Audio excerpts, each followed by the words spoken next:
Once again, welcome all, and I welcome all of you. Today we have a very distinguished and interesting guest with us. We have Mr. Sachin Sridhar with us. Sachin ji has been graduated from St. Stephen College Economics. Then he has done his FMS-Delhi. Then he went for the civil services, and he is ex IPS officer. And then after that, he took his VRS and become an entrepreneur. So he has a very large experience in various streams of life. So I welcome Sachinji. Sachinji, welcome. Thank you. Thank you very much, Deepak. Thank you for having me. Thank you for very nice and charitable words. So Sachin, we are just gathering experiences. And from your eyes, how you look at this pandemic? See, Deepak, this is, this pandemic is something which there's no precedence and there is no template which exists, because the last big event in the world was Second World War, but even a large part of the world, large part of Asia, large part of Middle East, large part of Latin America, Africa were untouched.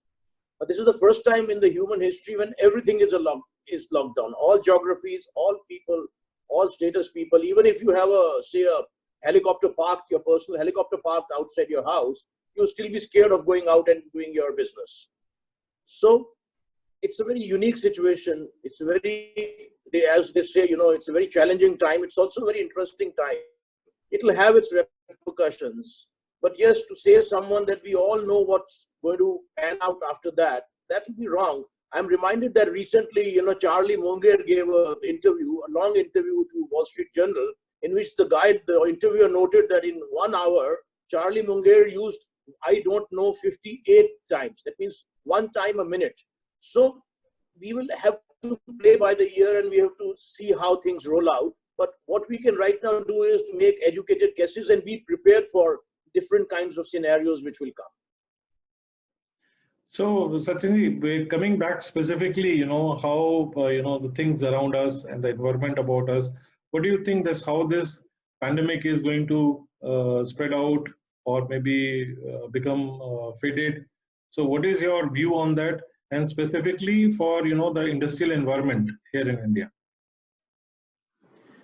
See, as far as how pandemic will spread out, I will not like to go into that question because, every one of us has, thanks to WhatsApp and information overload, everyone these days has become a virologist or epidemiologist. And we did not even know that these words existed before Corona. So, there are all kinds of theories. It will keep on coming and going, or it will end, or, so I will not go into that subject. That is best left to the medical practitioners. As for the things which we have a little bit of understanding of is how the industry would fare post this. Yes, things will change. Yes, a lot of remote operations will take place. And remote operations for small industries will also mean that you will have to leave more and more to you in the hands of your managers and employees who are there at sites or who are there in the factories. Because personal interaction too much will also be difficult. Yes, travel would be hit. But then I think the key question here is that that one has to have that growth-oriented or very aggressive approach has to be replaced by a little bit of a conservative approach, a little bit of cash capital and on your core business. And if you can sell off, divest, shut down any non-core activity which is a drain on your finances, I think it will be a time that you do it. So a lot of rechurning will take place, and what comes out, the time will tell. We can make these educated guesses and be prepared for how things will shape up. Sachin, there has been talk, the opportunity lying within this kind of environment. There's a lot of talk that, India will get a lot of opportunity from, people flying out of China, coming to other countries, putting up their units and all. What is your feel on that perspective? See, I see there are two contradictory streams which are running in the West. When these days, you have a lot of time, so you are catching up with your friends in US, in Canada, in Germany. I'm associated with a couple of businesses in Germany. So there are interestingly, two contrary streams which are going on. One is that a lot of these rich countries, the people who are traditional investing countries or investing companies, that one side the thinking is that they want to come back home and be in the geographies which are nearer home, which is more their comfort zone, etc. And second is, of course, that theory that a lot of businesses, a lot of investors would come to countries like India, Sri Lanka, Vietnam, Philippines, Indonesia, Thailand, etc. So the jury is still out. But having said that, I would still say yes, in a happy situation when Corona is no longer there will some investments will start coming back. Now, the scale and size will also depend on how the government and how our machinery is there to attract that investment, to give them the enabling kind of atmosphere, to give them that kind of a comfort. And the good part is that India has tackled Corona in terms of casualties and infections. If you see, compared to population, that we are 17% of the world population, and out of 30 million people, we have 30,000 infections. Even if I give some allowance of 2-3 times, our infection of not testing, our infection rates compared to the size of population is very low. So it will depend, that might give some comfort. I'm just speculating that might give some comfort that it's a good place to be. Maybe it's the heat, or maybe whatever our Indian cultural habits, etc. I do not know. So much would depend how governments function, how welcoming they are, how our banking system, etc. And the entire, especially the state governments, and where the first touch points of bureaucracy, of industries department, of land acquisition, etc. How those touch points are made easier and seamless for foreigners. And I'm a little sorry to say that we have not been doing a great job when it comes to that. And plus, what foreign investment will look at is the stability in policy. There shouldn't be flip-flop in policy. There shouldn't be any flip-flop on tax laws. So that kind of a comfort government has to give. Once enabling environment is concerned, it will be a plus. I'm sure it will be a plus. And as you said that, the opportunity of getting new companies, or, companies coming to various emerging economies, substituting China supply. And that opportunity is not only for India, it is open for all Bangladesh, Vietnam, and all those countries, right? Looking at our current geopolitical scenario, okay, the policies or government or geography, the people, demography, and let's assume that everything is static, there is no change. So what do you think that how we are, eligible for this kind of a business in India? You see, Deepak, you would know better than anyone else, with your tremendous experience of being a practitioner of investment banking, merchant banking, and finance, that money will always go to the best environment. Wherever the money finds the slope is most easy to navigate in terms of policies and environment, money will go there. Now, the countries which you mentioned have perhaps done a better job. Say, take for instance Vietnam. Today, a company like, say, Samsung produces 6 times more electrical equipment, televisions, etc., than they do in India. And what is Vietnam? It is 1/10 our size.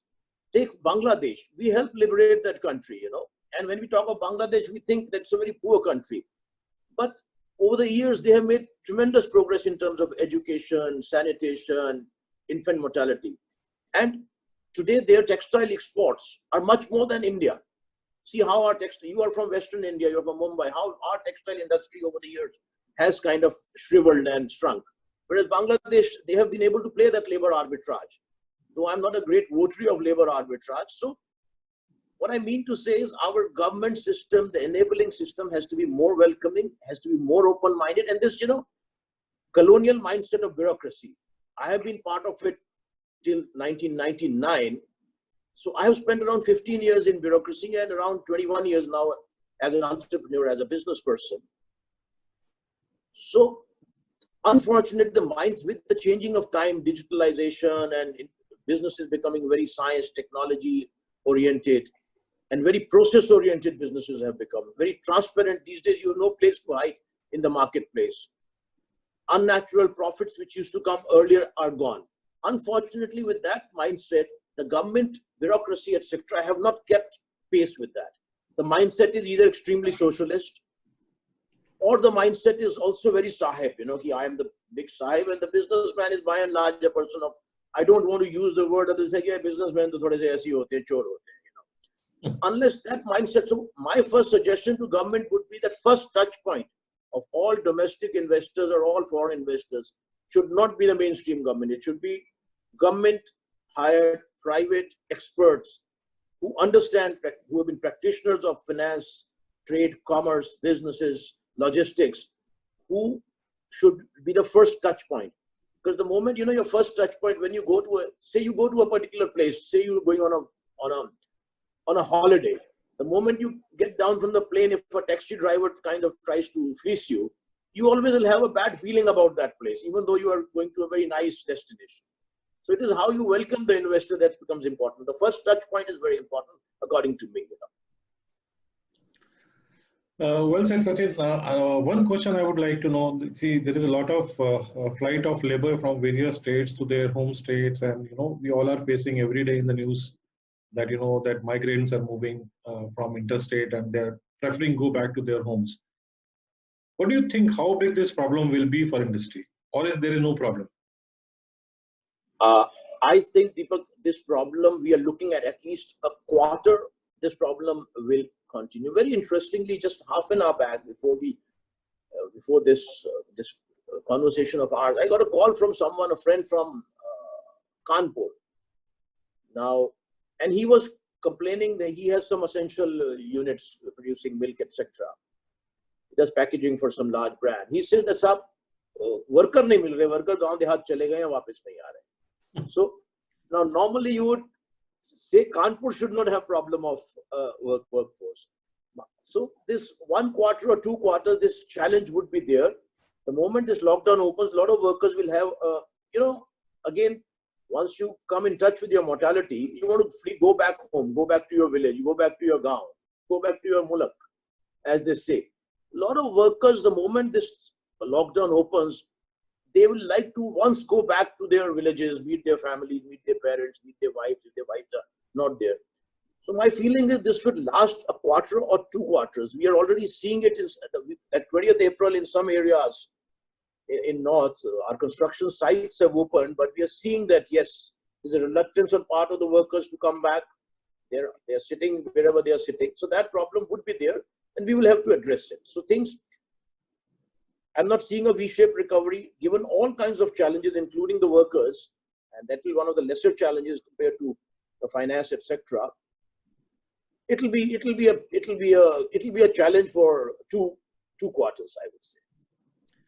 Sachin, I wish it remains for 2 quarters or so, because recently the current government has done too much on the rural side, whether it is toilets, whether it is housing, whether it is MSP, or maybe minimum wage and blah, blah. Do you think that after experiencing all those benefits to the rural side, the migrants will fly back to the work? They will not fly back, Deepak, but they will start. My sense is, and I hope for sake of all of us, I'm right, in a quarter, after a quarter, a trickle would start. And if there is no nasty surprise on the front of this pandemic, again, there is no relapse, then I think things should settle down. And another thing is, we cannot kill ourselves by over-analysis. We cannot get into a too negative a mind, ye bhi nahi hoga, wo bhi nahi hoga. Then you're as good as dead. You can't die before you're actually dead, isn't it? So my request to all my friends, whoever is watching this, especially from the MSME sector, we all are in the same boat. We have to keep the flag high, and we have to see worrying is not going to change anything. Rather, by worrying too much or going too much in the negative mindset, you may not be taking the right decisions when the time comes. So I would still say 2 quarters, and even Indians we are a very resilient people. Life, death, we have a much better, much philosophical view. Ki theek hai saab, ye bhi guzar gaya, ab jeevan aage badhana hai. So I would still give it to our Indians, and I think it's 2 quarters is maximum what I would give. So it is nice, and I hope that all your words goes right. And finally, Sachin, last question or maybe request from my side. What do you advise with your experience, maybe some kind of a measures for all our MSME entrepreneurs? See, now an MSME entrepreneurs, all of us are, very all-round kind of personalities. We are our own, at times we are our own, we understand a bit of finance, bit of marketing, we understand our production processes, we understand the logistics challenges, HR, right? We do not have very high paid executives in all our units working. So we all know. My only request is, rather than giving things, one is to be conservative about cash. I know there will be challenges.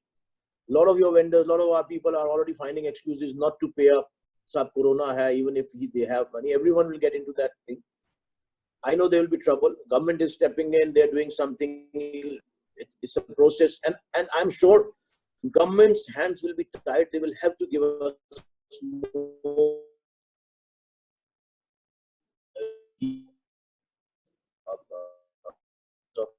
and additional limits. My advice lastly would be that the morale high. Let us not go into a negative mindset. Remember, I always say that after Japan and Germany are two countries which are one of the most robust economies in the sense in the world, and they were destroyed after Second World War.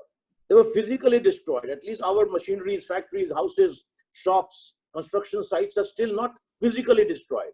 There were cities after cities in Germany and Japan which were razed to ground. But see where they are. So, and they even had to build the physical infrastructure. I know this example, we are not exactly Japan and Germany, but at least everything is there. My sense to my MSME friends, मैं तो यही कहूँगा कि एक पुराने बुजुर्ग जो कह गए थे कि बोले यार चिंता और चिता में सिर्फ बिंदु मात्र का अंतर, तो चिंता से कुछ नहीं होगा, चिंता तो हमें चिता की तरफ ही ले जाएगी. So let us, it's a challenge. You all will be, some of us will come with flying colors out of this challenge. Some of us will struggle, but I'm sure all of us will come out of it, because MSME in India, we thrive on living on challenges, and it is the biggest one the nature has thrown to us. And I'm sure we will overcome this also. It is always nice to chat with you, Sachin, and I always wish that I should have spent more time with you again and again. With this, I think you're a busy person, Deepak. and I know your time is invaluable. We don't want to bother you with our problems all the time. You have been a great friend and a great help. I once again thank you very much, and I'm sure that whosoever is watching this will gain out of your pearls of wisdom. Thank you very much, Sachin. Thank you, Deepak. Thank you very much. Thanks for having me.